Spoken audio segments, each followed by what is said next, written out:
ಇನ್ನೇನು second P U C exam ಹತ್ತಿರ ಬರ್ತಾ ಇದೆ.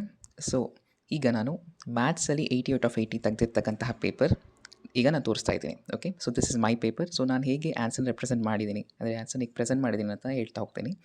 ಸೊ ಫಸ್ಟ್ ನೀವು ಪಾರ್ಟಿನ ಸ್ಟಾರ್ಟಿಂಗಲ್ಲಿ ಬರೀಬೇಕು. ಓಕೆನಾ? ಸೊ ಪಾರ್ಟಿ ಅಂದರೆ 20 ಕ್ವೆಶನ್ಸ್ ಏನಿರುತ್ತಲ್ಲ, MCQs plus fill the blanks, ಇದನ್ನೆಲ್ಲ ಫಸ್ಟಲ್ಲಿ ಬರೀಬೇಕಾಗತ್ತೆ. So that's important. ಆದರೆ ಇಲ್ಲಿ ನೀವು ಕರೆಕ್ಟ್ ಇದ್ದರೆ 1 ಮಾರ್ಕ್, ರಾಂಗ್ ಇದ್ದರೆ ಹೋಯಿತು ಮಾರ್ಕು. ಓಕೆ, ಸೊ ನೀವು ಫಿಲ್ ದ ಬ್ಲ್ಯಾಂಕ್ಸ್ ಮತ್ತು MCQಸಲ್ಲಿ ಮಾಡಬೇಕು ಅಂದರೆ ಟೆಕ್ಸ್ಟ್ ಬುಕ್ಕಲ್ಲಿ ಎಲ್ಲ ಕಾನ್ಸೆಪ್ಟ್ಸು ಕರೆಕ್ಟಾಗಿ ಗೊತ್ತಿರಬೇಕು.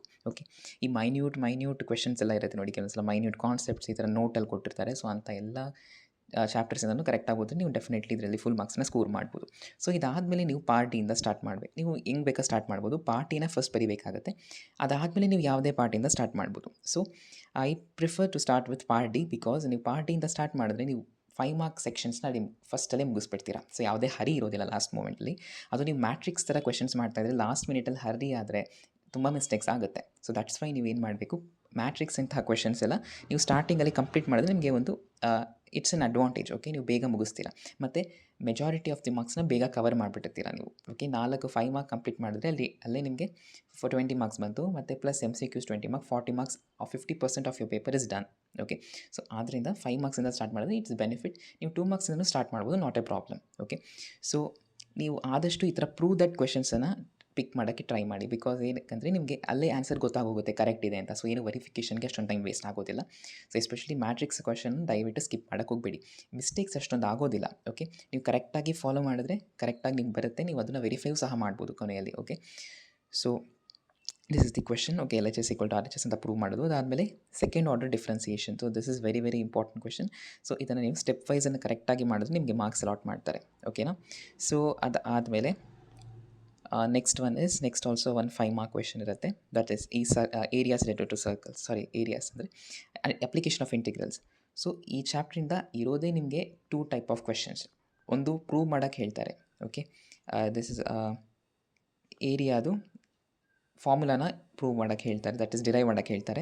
ಅದು ಇಲ್ಲ ಅಂದರೆ ಅವರು ಒಂದು ವ್ಯಾಲ್ಯೂಸನ್ನು ಕೊಟ್ಟು ಅದನ್ನು ಡಿರೈವ್ ಮಾಡೋಕ್ಕೆ ಹೇಳ್ತಾರೆ. ಸೊ 2 ಟೈಪ್ ಆಫ್ ಕ್ವೆಶನ್ಸ್ ಇರೋದ್ರಿಂದ 4 ಕ್ವೆಶನಲ್ಲಿ ಒಂದು ಗ್ಯಾರಂಟಿ ಬಂದೇ ಬರುತ್ತೆ. ಸೊ ಒಂದು ಎಲಿಪ್ಸು ಇಲ್ಲಾಂದರೆ ಸರ್ಕಲ್. ಸೊ ಇದನ್ನು ಕರೆಕ್ಟಾಗಿ ಪ್ರಾಕ್ಟೀಸ್ ಮಾಡ್ಕೊಳ್ಳಿ. ಅದಾದಮೇಲೆ ನೆಕ್ಸ್ಟ್ ಇಸ್ ಈ ಒಂದು 3D ಜಾಮೆಟ್ರಿಯಲ್ಲಿ ಒಂದು ಕ್ವೆಶನ್. ಓಕೆ, ಈ ಡಿರೈವೇಷನ್ ಈಸ್ ಆಲ್ಸೋ ಇಂಪಾರ್ಟೆಂಟ್. ಇದನ್ನು ಕರೆಕ್ಟಾಗಿ ನೀವು ನೋಡ್ಕೋಬೋದು. ಆದಮೇಲೆ ಪಾರ್ಟಿ ಈಸ್ 4 ಮಾರ್ಕ್ ಕ್ವೆಶನ್. ಅದರಲ್ಲೂ ಅಷ್ಟೇ ನಿಮ್ಮ ಡಿಟರ್ಮಿನೆಂಟ್ ಅಥವಾ ಮ್ಯಾಟ್ರಿಕ್ಸ್ ಚಾಪ್ಟರಿಂದ ಒಂದು ಕ್ವೆಶನ್ ಗ್ಯಾರಂಟಿ ಬಂದೇ ಬರುತ್ತೆ. ನೋಡಿ, ಈ ಕ್ವೆಶನ್ ಆಗಿದ ನಂತರ ನೀವು LPP ಕ್ವೆಶನ್ನ ಸಾಲ್ವ್ ಮಾಡ್ಬೋದು. Okay, this LPP question is also very important. 6 marks guarantee ಅಲ್ಲೇ ನಿಮಗೆ ಬರುತ್ತೆ. ಓಕೆ, ಅದಾದಮೇಲೆ ಇಲ್ಲಿದೆಯಲ್ಲ, ಸೊ ಈ ಥರ ನೀವು ಕರೆಕ್ಟಾಗಿ ಬರೀಬೇಕಾಗತ್ತೆ ಮತ್ತು ಆ ಶೇಡ್ ಮಾಡಬೇಕಾಗುತ್ತೆ ರೀಜನ್ನ ಕರೆಕ್ಟಾಗಿ. ಓಕೆ, ಮತ್ತು ಮ್ಯಾಕ್ಸಿಮಮ್ ಮಿನಿಮಮ್ ಬರೀಬೇಕಾಗತ್ತೆ. ಅದಾದಮೇಲೆ part C, that is 3 mark section. So 3 mark ಸೆಕ್ಷನಲ್ಲೂ ಅಷ್ಟೇ ಈಸಿ ಕ್ವೆಶನ್ಸೇ ಇರುತ್ತೆ. ನೀವು inverse trigonometric functions, that is very important. Okay, ಆ ಚಾಪ್ಟ್ರಿಂದ ಇರೋದೇ ಕೆಲವೊಂದು ಕ್ವೆಶನ್ಸ್. ಅದನ್ನು ನೀವು ಪರ್ಫೆಕ್ಟಾಗಿ ಪ್ರಾಕ್ಟೀಸ್ ಮಾಡಿದ್ರೆ ಖಂಡಿತ ಒಂದು 3 ಮಾರ್ಕ್ ಕ್ವೆಶನಲ್ಲಿಂದ ಬಂದೇ ಬರುತ್ತೆ. ಅದನ್ನು ಕರೆಕ್ಟಾಗಿ ಪ್ರಾಕ್ಟೀಸ್ ಮಾಡ್ಕೊಳ್ಳಿ. ಮತ್ತು ಸ್ಕ್ಯೂ ಸಿಮೆಟ್ರಿಕ್ ಮ್ಯಾಟ್ರಿಕ್ಸನ್ನು ನೀವು ಬರೀಬೋದು.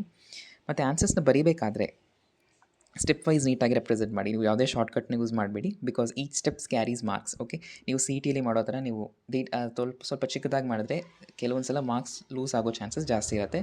So be careful. Okay, so ಅದಾದಮೇಲೆ ನೆಕ್ಸ್ಟ್ ಇಲ್ಲಿ ಇಂಟಿಗ್ರೇಷನ್ ಇದೆ.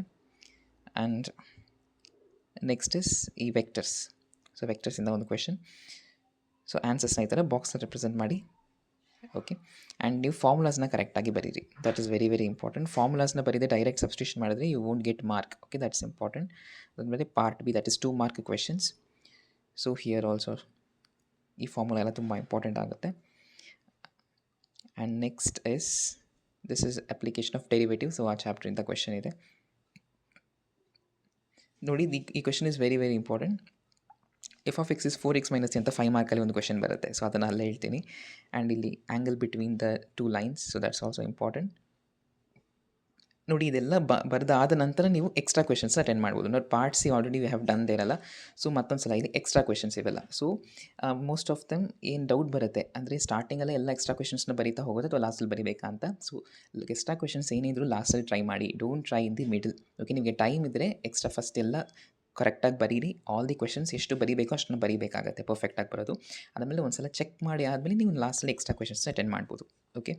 ಸೊ ಅದರಲ್ಲೂ 3 ಮಾರ್ಕ್ ಮತ್ತು 2 ಮಾರ್ಕ್ಸಲ್ಲಿ ಅಟೆಂಡ್ ಮಾಡೋಕ್ಕೆ ಟ್ರೈ ಮಾಡಿ. ಓಕೆ. 5 ಮಾರ್ಕ್ಸಲ್ಲಿ ಟೈಮ್ ಇದ್ದರೆ ನೀವು ಟ್ರೈ ಮಾಡ್ಬೋದು. Okay. Otherwise it's waste of time. So 2 marks and 3 marks ನೀವು ಆರಾಮಾಗಿ ಅಟ್ಲೀಸ್ಟ್ ಒಂದು ಟೂ ಎಕ್ಸ್ಟ್ರಾ ಕ್ವಶನ್ಸ್ ಆದರೂ ಬರೆಯೋಕ್ಕೆ ಟೈಮ್ ಇದ್ದೇ ಇರುತ್ತೆ. ಸೊ 2 ಮಾರ್ಕ್ 3 ಮಾರ್ಕ್ಸಲ್ಲಿ ಖಂಡಿತ ಬರೀರಿ. ಬಟ್ 5 ಮಾರ್ಕಲ್ಲಿ if you have time then you can try, otherwise not needed. Okay. So ಮತ್ತು ಪ್ರೊಬ್ಯಾಬಿಲಿಟಿಯಲ್ಲೂ ಅಷ್ಟೇ. ಅದಾದಮೇಲೆ ಇಲ್ಲಿ ಒಂದು ಕ್ವೆಶನ್ ಇದೆ. ಆ್ಯಂಡ್ ನೆಕ್ಸ್ಟ್ ಪಾರ್ಟ್ ಡಿ ಅಲ್ಲಿ ಹೇಳಿದ್ನಲ್ಲ, this question is compulsory. First ಚಾಪ್ಟ್ರಿಂದ ಈ ಕ್ವೆಶನ್ ಎರಡೇ ಕ್ವೆಶನ್ ಇರೋದು. 4x + 3 ಅಂತ ಒಂದಿದೆ, ಮತ್ತು 3 - 4x ಅಂತ ಒಂದು ಕ್ವೆಶನ್ ಇದೆ. ಸೊ ಎರಡು ಕ್ವೆಶನ್ನ ಖಂಡಿತ ಕೇಳ್ತಾರೆ, ಅದನ್ನು ಕರೆಕ್ಟಾಗಿ ಪ್ರಾಕ್ಟೀಸ್ ಮಾಡ್ಕೊಳ್ಳಿ. ಓಕೆ. ಸೊ ಅದಾದಮೇಲೆ ನೆಕ್ಸ್ಟ್ ಇಲ್ಲಿ ಇನ್ನೊಂದು ಕ್ವೆಶನ್ ರಿಪೀಟ್ ಮಾಡಿದರೆ, ಸೊ ಅವ್ರು ಬರೆದಿದ್ದಾರೆ ರಿಪೀಟೆಡ್ ಅಂತ. Okay. So this is how you need to represent your answers in the answer script. Okay. So handwriting ಅಷ್ಟೊಂದು ಇಂಪಾರ್ಟೆಂಟ್ ಆಗೋದಿಲ್ಲ. ಓಕೆ. ನೀವು ಕರೆಕ್ಟಾಗಿ ಬರೀಬೇಕು, ದಟ್ಸ್ ವೆರಿ ಇಂಪಾರ್ಟೆಂಟ್. ಲೆಜಿಬಲ್ ಆಗಿರಬೇಕು, ತುಂಬ ಸ್ಕ್ರ್ಯಾಚಸ್ನ ಮಾಡಬಾರ್ದು, ಓವರ್ ರೈಟ್ ಮಾಡಬಾರ್ದು. ಸೊ ಓವರ್ ರೈಟ್ ಮಾಡೋದೇನು ಪ್ರಾಬ್ಲಮ್ ಇರೋದಿಲ್ಲ, ಬಟ್ ಅವ್ರಿಗೆ ನೋಡಿದ ತಕ್ಷಣ ಇದು ಕರೆಕ್ಟಾಗಿ ಬರೆದಿದ್ದಾರೆ. ತುಂಬ ಸ್ಕ್ರ್ಯಾಚಸ್ ಮಾಡಿದ್ರೆ it will create a bad impression. Okay. So hurry ಮಾಡದೆ ಕರೆಕ್ಟಾಗಿ ಬರೀರಿ. ಎಕ್ಸ್ಟ್ರಾ ಕ್ವೆಶನ್ಸ್ನ ಲಾಸ್ಟಲ್ಲಿ ಅಟೆಂಡ್ ಮಾಡಿ. So that is very important. ನೀವು ಮಿಡ್ಲಿಂದಾನೇ ಎಕ್ಸ್ಟ್ರಾ ಕ್ವೆಶನ್ಸ್ ಅಟೆಂಡ್ ಮಾಡ್ಕೊಂಡು ಹೋಗಿ ಲಾಸ್ಟಲ್ಲಿರೋ ಕ್ವೆಶನ್ಗೆ ನಿಮಗೆ ಟೈಮ್ ಸಾಕಾಗದೆ ಹೋಗುವಂಥ ಚಾನ್ಸಸ್ ಜಾಸ್ತಿ ಇರುತ್ತೆ. ಸೊ ದಟ್ ಇಸ್ ವೈ ಕರೆಕ್ಟಾಗಿ ಆನ್ಸರ್ ಮಾಡಿ. ಓಕೆ. ಸೊ ಬೇರೆ ಏನಾದ್ರು ಡೌಟ್ಸ್ ಇದ್ರೆ ನೀವು ಕಮೆಂಟ್ ಸೆಕ್ಷನಲ್ಲಿ ತಿಳಿಸಿ. I try to clarify your doubts. Thank you.